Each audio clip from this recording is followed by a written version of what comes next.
The alarm rang through the research station like a death warning.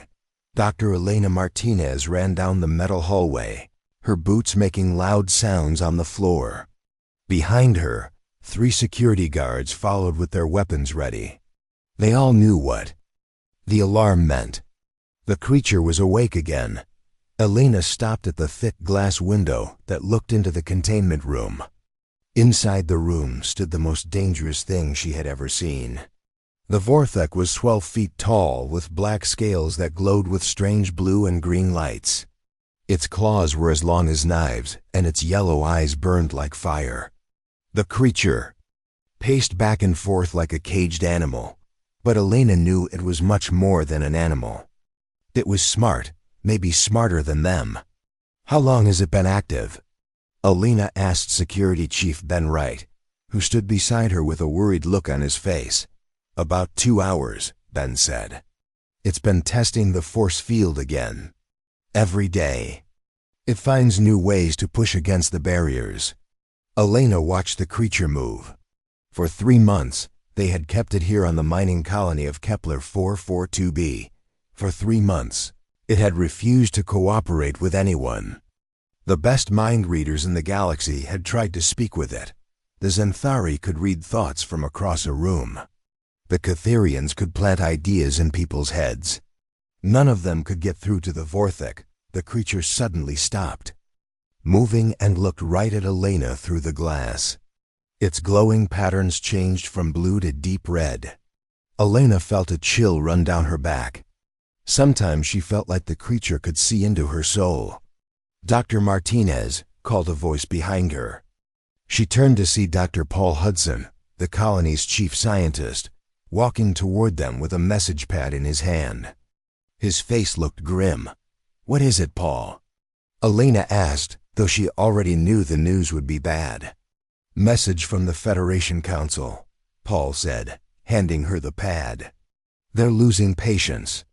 If we can't make progress in 1 week, they want us to terminate the subject." Elena felt her heart sink. She had spent her whole career studying alien life forms, but the Vorthek was different from anything she had ever encountered. It came from the outer rim, a part of space where few ships dared to go. For hundreds of years, these creatures had attacked Federation vessels without warning. They seemed to kill for pleasure, destroying entire crews and leaving ships to drift in space. But this one was different. When they found it floating in a damaged escape pod near the edge of Federation space, it was barely alive. Instead of fighting when they brought it aboard, it seemed almost grateful. It ate the food they gave it and allowed the medical team to treat its wounds. Elena thought maybe they could finally learn to communicate with its species. She was wrong. The moment the creature recovered its strength, it became wild and dangerous. It killed Dr. Stephen Park when he got too close to the containment field. It nearly killed research assistant Lisa Brown when she tried to take a blood sample. After that, nobody was allowed within 10 feet of the creature without full armor and weapons. 1 week, Elena said quietly, reading the message again. "They're really going to kill it." "Elena," Ben said softly, "maybe that's for the best. This thing has killed more people than we can count. Its species has been attacking our ships for centuries. Maybe some creatures can't be tamed." Elena looked back at the Vorthek. It had returned to its pacing, but its light patterns had changed again. Now they pulsed in a slow, steady rhythm that almost looked like breathing. She had noticed these patterns before, but every time she tried to study them, the creature would become violent and the patterns would turn chaotic. "I don't think it's just a killer," Elena said. "There's something more here. Something we're missing." "What do you mean?" Paul asked. Elena pointed at the creature's glowing scales. "Look at those patterns. They're not random. There's a rhythm to them, almost like language. But every time we try to study them, the creature becomes aggressive. It's like it doesn't want us to understand." Ben shook his head. "Or maybe it's planning something. These things are smart, Elena. Maybe it's just waiting for the right moment to escape." Elena had thought about that too. The Vorthek was definitely intelligent. It had learned the daily schedules of the guards. It knew when the shifts changed and when the energy levels in the containment field were lowest. It was always watching, always learning.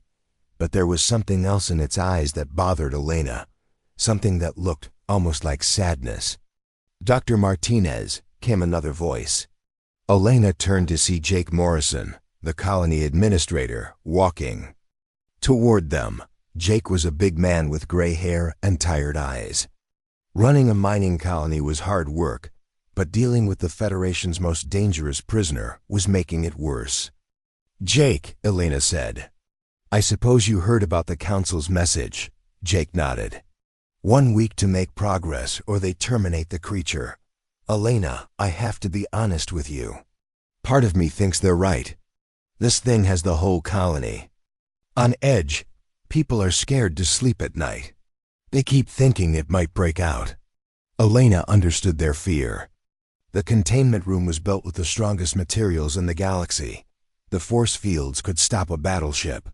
The gravity restraints could hold down a small moon. But everyone had heard the stories about Vorthek strength. There were tales of single creatures destroying entire military bases. "What if we're approaching this wrong?" Elena said suddenly. "What if the reason we can't communicate with it is because we're treating it like a prisoner instead of a guest?" Ben laughed, but it wasn't a happy sound. "Elena, this thing has killed hundreds of people. It's not a guest. It's a weapon that happens to be alive." "But what if that's exactly the problem?" Elena insisted. "What if it's only violent because it sees us as enemies? What if there's another way?" Paul shook his head. "Elena, we've tried everything. The best telepaths in the galaxy have attempted contact. We've offered it different foods, different environments, different kinds of communication devices. Nothing works. It just sits there and plans ways to kill us." Elena looked back at the creature one more time. The Vorthek had stopped pacing and was sitting in the center of its cell. Its light patterns had changed again, becoming softer and more rhythmic. For just a moment, Elena could swear it looked lonely. Double quotes 1 week, she said to herself. "We have 1 week to solve a mystery that's puzzled the galaxy for centuries." She didn't know it yet, but the answer to that mystery was about to arrive on the next transport ship, in the form of an 8-year-old girl who saw the world differently than everyone else. The transport ship landed on Kepler 442b. With a soft thud that shook the ground, Dr. Amy Chun stepped out of the ship holding her daughter's hand. 8-year-old Lucy Chun looked around at the gray buildings and strange sky with wide eyes. This was her first time on another planet. "Mom, why is the sky purple?" Lucy asked, pointing up at the swirling clouds above them. "It's because this planet has different gases in its air than Earth," Amy explained. "The light from the sun looks different when it goes through those gases." Lucy nodded like this made perfect sense. She was a quiet child who asked lots of questions, but rarely complained about anything. 6 months ago, she had been very sick with a brain condition that made her see and hear things differently than other people. The doctor said she was getting better, but she still noticed things that others missed. Jake Morrison met them at the landing pad. He smiled at Amy and shook her hand. "Dr. Chun, welcome to our colony. We're glad to have a cultural anthropologist join our team." Amy smiled back. "Thank you, Administrator Morrison. I'm excited to study the cultural artifacts you've discovered." "Here." Jake looked down at Lucy, who was still staring at everything around her. "And this must be Lucy. How do you like our little colony so far?" "It's very quiet," Lucy said. "But there's something else here, something big and sad." Jake and Amy exchanged looks. Adults often forgot how sensitive children could be to emotions and feelings in a place. Lucy has always been good at sensing the mood of places, Amy explained quickly. She's very perceptive. Jake led them to their new home, a small apartment in the residential section of the colony. As they walked, Lucy kept looking around like she was searching for something. She could feel a strange energy in the air, like the feeling before a thunderstorm, but different. The next morning, Amy started her new job studying the ancient ruins that mining teams had found deep underground. Lucy was supposed to stay in the apartment and do her school lessons on the computer, but she was too curious about the colony to sit still. She met Marcus right outside the apartment building. Marcus was 10 years old and had lived on the colony his whole life. His father was the security chief, so Marcus knew all the best places to explore.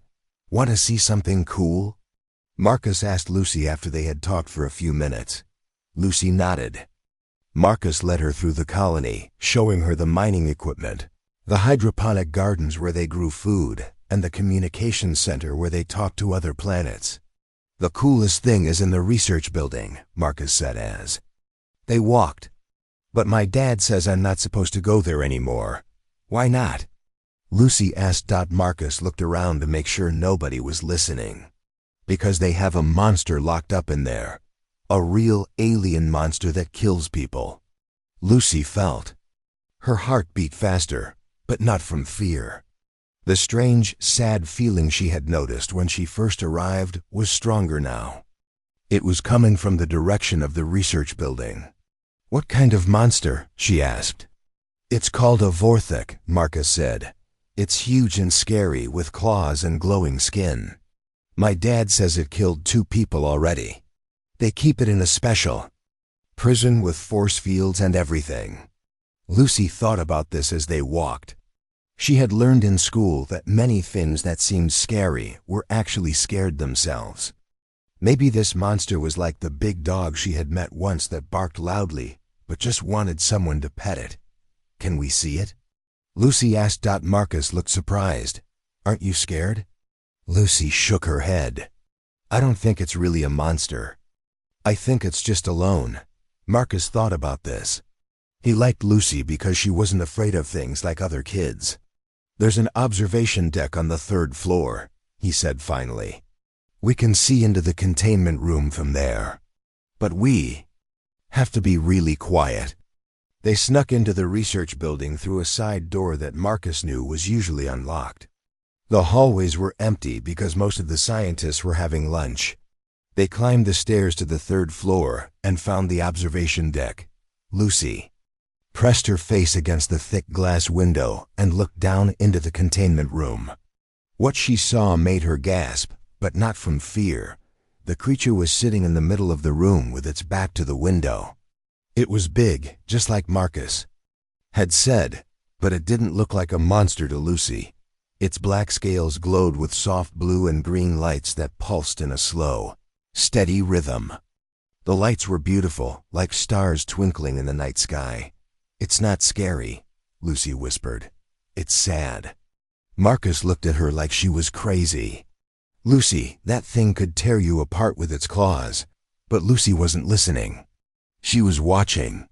The light patterns on the creature's skin. They reminded her of something, but she couldn't remember what. Then it came to her.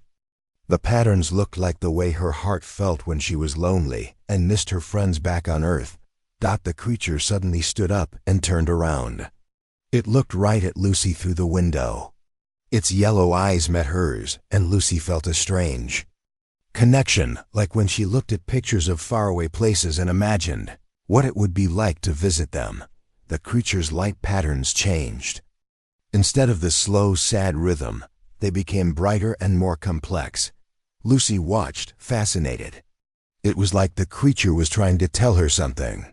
"We should go," Marcus said nervously.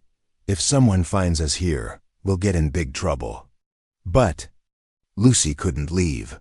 She put her small hand against the glass and kept watching the creature.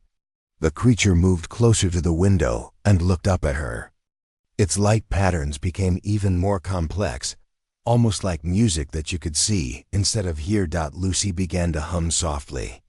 She didn't know why, but the tune that came out matched the rhythm of the creature's lights. The creature stopped moving and tilted its head, listening. "Lucy, what are you doing?" Marcus asked.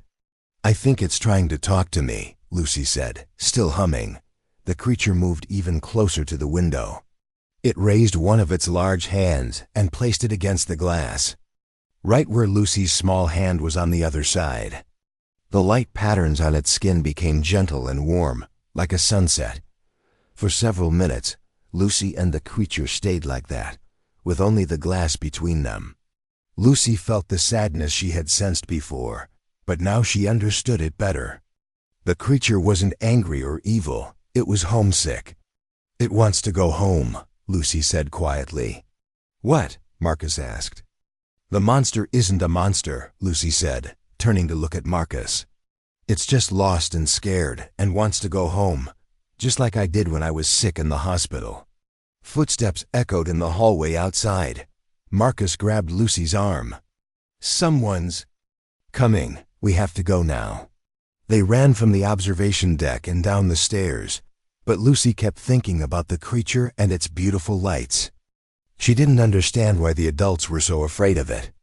To her, it just seemed like the loneliest being in the universe. That night, Lucy couldn't sleep. She kept thinking about the creature's eyes and the way its lights had changed when it saw her. She had never felt such a strong connection to anything before. Somehow, she knew she had to see it again. Lucy couldn't stop thinking about the creature. For 3 days, she tried to focus on her school lessons, but her mind kept going back to those sad yellow eyes and the beautiful light patterns. Every time she closed her eyes, she could see the creature placing its hand against the glass where her hand had been. On the 4th day, Lucy couldn't stand it anymore. She found Marcus playing near the mining equipment and pulled him aside. "I need to see the creature again," she told him. Marcus shook his head. "Lucy, my dad has been asking questions about who was in the research building. I think someone saw us. We can't go back there. But it needs help," Lucy said. "I can feel it. It's getting sadder every day." Marcus looked at his friend's determined face and sighed. "Lucy, even if we could see it again, what could you do? You're just a kid. The smartest people in the galaxy have tried to help that thing, and it won't listen to any of them." "Maybe that's the problem," Lucy said. "Maybe it won't listen to them because they're not really trying to understand it. They just see a monster." That afternoon, while Amy was working at the ruins, Lucy made a decision. She walked to the research building and went straight to the front desk where a security guard sat reading reports. "Excuse me," Lucy said politely. "I would like to see Dr. Martinez, please." The guard looked down at the small girl with surprise. "Dr. Martinez is very busy, kid. What do you need?" "I need to talk to her about the creature you have here. I think I can help." The guard almost laughed, but something about Lucy's serious expression stopped him. "Wait here," he said, and picked up his communication device. 10 minutes later, Dr. Elena Martinez came to the front desk. She looked tired and worried. Lucy could see dark circles under her eyes. "Hello," Elena said, kneeling down to Lucy's level. "I'm Dr. Martinez. The guard said you wanted to talk about our prisoner." "It's not a prisoner," Lucy said. "It's just lost." Elena looked surprised. "What makes you say that?" Lucy took a deep breath. "I saw it 3 days ago. My friend Marcus showed me the observation deck. The creature wasn't acting like a monster. It was acting like my cat did when we moved to a new house. Scared and confused and missing home." Elena studied Lucy's face. "What's your name?" "Lucy Chun. My mom is Dr. Amy Chun. She just started working here." Elena nodded. She had heard about the new cultural anthropologist and her daughter. "Lucy, that creature is very dangerous. It has killed people." "I know," Lucy said. "But I don't think it wanted to. I think it was just scared and didn't know how to tell anyone." Elena felt something stir in her chest. For days, she had been trying everything she could think of to communicate with the Vorthek. Nothing had worked. The Federation Council's deadline was in 3 days. After that, the creature would be terminated. "Lucy," Elena said carefully, "what makes you think you can understand it when trained scientists cannot?" Lucy thought about how to explain it. "When I was sick, The doctors couldn't understand what was wrong with me at first. They did lots of tests and asked lots of questions, but they weren't really listening to what I was trying to tell them. It wasn't until one young doctor sat down and just listened to me that they figured out how to help. Elena felt a chill run down her spine. What are you suggesting? Let me try to talk to it, Lucy said simply. Not like the other people did, trying to get into its head or make it do things, just sitting with it and listening. Elena's first instinct was to say no, the idea was crazy. But she had tried everything else, and nothing had worked. What if this child could see something that all the trained professionals had missed? I would have to talk to your mother first, Elena said. And there would have to be safety protocols, lots of them. Lucy nodded eagerly. Mom will say yes if you explain it right. She knows I'm good with animals and scared things. That evening, Elena visited Amy in their apartment. Amy listened to Elena's explanation with growing concern. You want my 8-year-old daughter to communicate with the most dangerous creature in the galaxy? Amy asked. Dr. Chen, I know how it sounds, Elena said. But we're out of options. In 2 days, the Federation will order us to kill it. If there's even a small chance that Lucy can make contact. Amy looked at Lucy, who was sitting quietly on the couch listening to every word. Sweetheart, are you sure you want to do this? This creature has hurt people. Lucy nodded. Mom, remember when you were scared of Mr. Peterson's big dog? But then I showed you that he just wanted someone to pet him. This is the same thing. Amy remembered. Mr. Peterson's dog had barked and growled at everyone in the neighborhood. But Lucy had somehow seen past the noise and discovered that the dog was just lonely. After that, the dog became the friendliest pet on the block. What safety measures would you put in place? Amy asked Elena. Elena had been thinking about this all afternoon. Complete containment protocols. Lucy would be in a separate chamber, with multiple force fields between her and the creature. Armed guards would be present at all times. If anything goes wrong, we can get her out in seconds. Amy was quiet for a long time. Finally, she looked at Lucy. Are you absolutely sure about this? Yes, Mom, Lucy said. I can feel that it's not evil. It's just scared and alone. The next morning, Elena prepared the most unusual experiment of her career. She had converted one of the smaller containment chambers so that Lucy could sit safely while still being close enough to the Vorthek for potential communication. Security Chief Ben Wright was there with 6 armed guards. Dr. Paul Hudson monitored all the readings from the control room. Lucy sat cross-legged on the floor of her chamber, separated from the Vorthek by 2 force fields and 15 feet of space. The creature had been moved to the adjacent chamber and was pacing nervously. Lucy, Elena said through the communication system, if you feel scared or unsafe at any time, just say the word and we'll get you out of there immediately. Lucy nodded and looked through the transparent barriers at the Vorthek. The creature was bigger than she remembered, and its light patterns were chaotic and bright red. She could feel its fear and confusion. Hello, Lucy said softly. My name is Lucy. The Vorthek stopped pacing and looked at her. Its light patterns shifted from red to orange. Lucy began to hum the same tune she had hummed before, matching the rhythm she had seen in the creature's lights. Slowly, the creature moved closer to the barrier between them. Its patterns began to change, becoming less chaotic and more rhythmic. Then something amazing happened.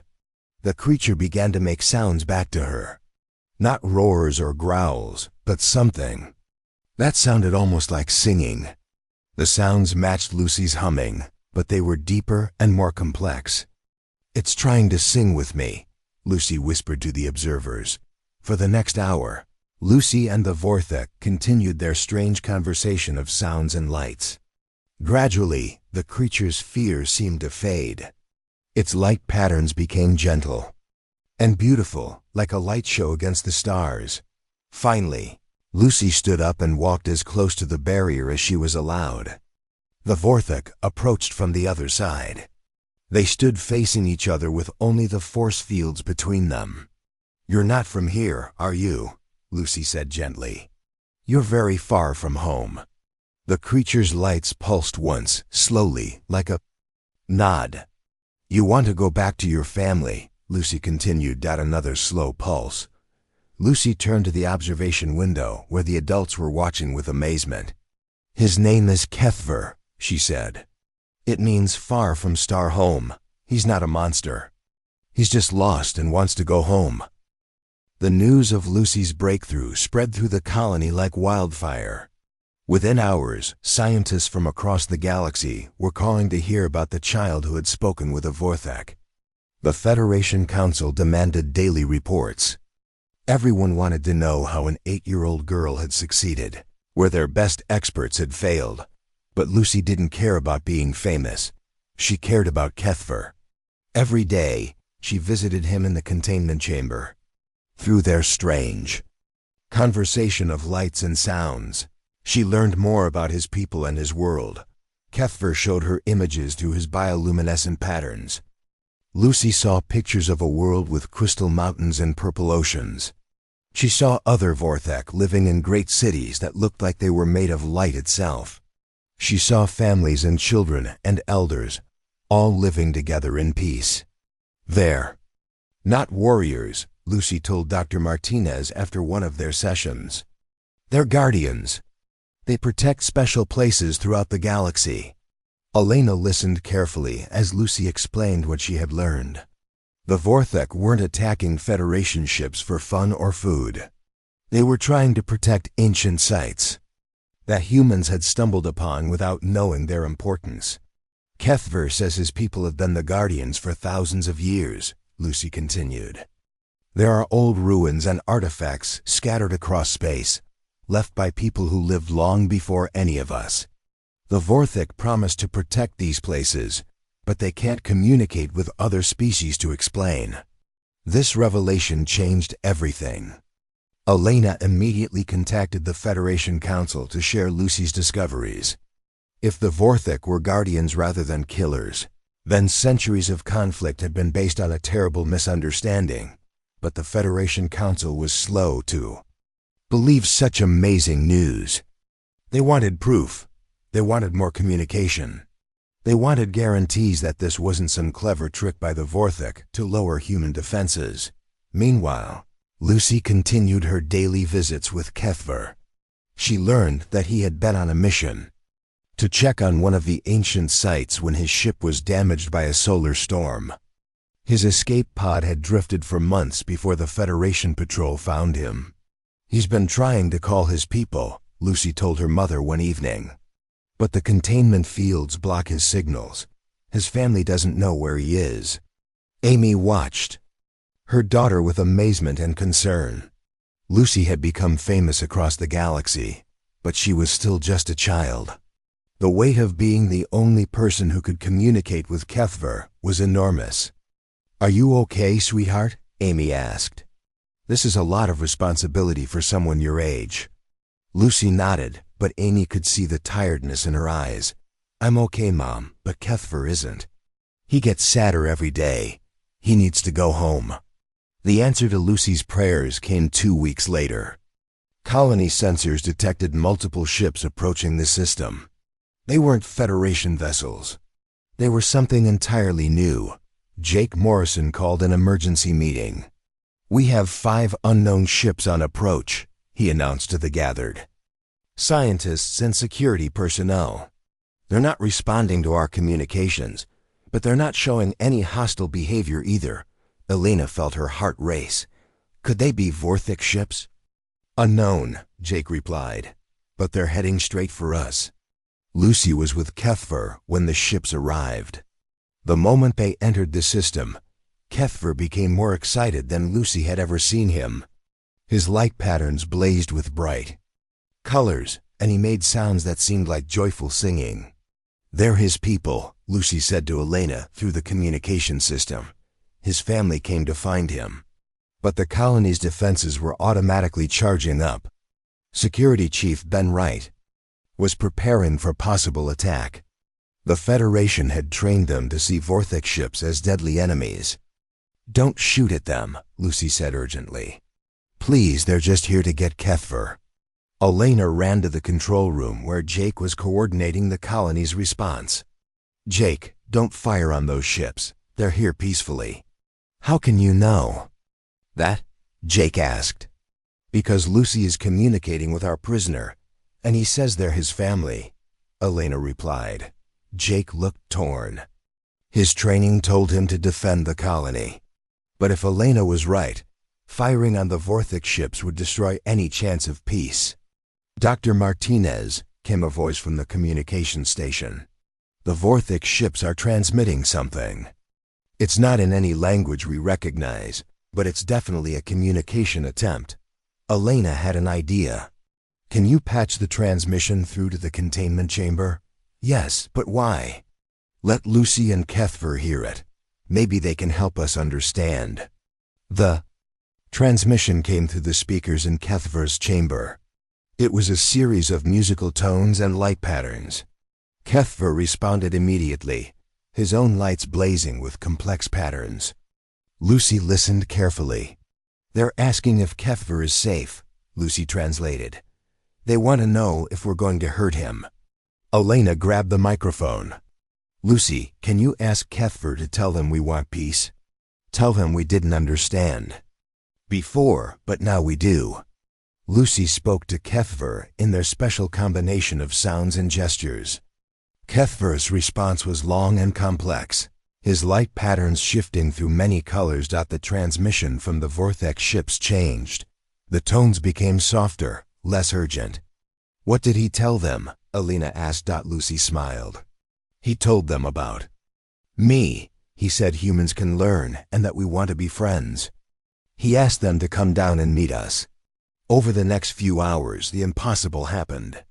A small shuttle landed near the colony, carrying 3 Vorthik representatives. They were just as large and impressive as Kethver, but their light patterns were calm and welcoming. Lucy was there to meet them, with Elena and Jake beside her. The young girl who had seen past fear and hatred was now serving as translator between 2 species that had been enemies for centuries. Through Lucy's translation, the Vorthik explained their mission as guardians. They offered to share the locations of ancient sites so that humans could avoid them accidentally. In return, they asked for safe passage through Federation space when they needed to check on their protected areas. The Federation Council, faced with the opportunity to end centuries of conflict, agreed to the proposal. Treaties were signed, trade agreements were made. The Vorthik shared some of their advanced technology, while humans offered to help map and protect the ancient sites. Kethver was finally able to return home, but before he left, he had one last conversation with Lucy. Through their special language of lights and sounds, he told her that she would always be welcome among his people. He gave her a small crystal that glowed with the same patterns as his skin, a gift that would let her communicate with any Vorthak she might meet in the future. As Lucy watched Kethver's ship disappear into the stars, she felt proud but also a little sad. She had helped 2 species become friends, but she would miss her large, gentle friend. "You did something amazing, Lucy," Elena said, putting her hand on the girl's shoulder. "You saw past our fears and found the truth." Lucy smiled up at her. "I just listened," she said simply. "Sometimes that's all anyone really needs." Years later, when Lucy became the youngest ambassador in galactic history, people would ask her how she had known that the terrifying Vorthik was really just a lost, scared being who wanted to go home. Her answer was always the same. She had looked with her heart instead of her eyes, and she had found a friend where others saw only a monster.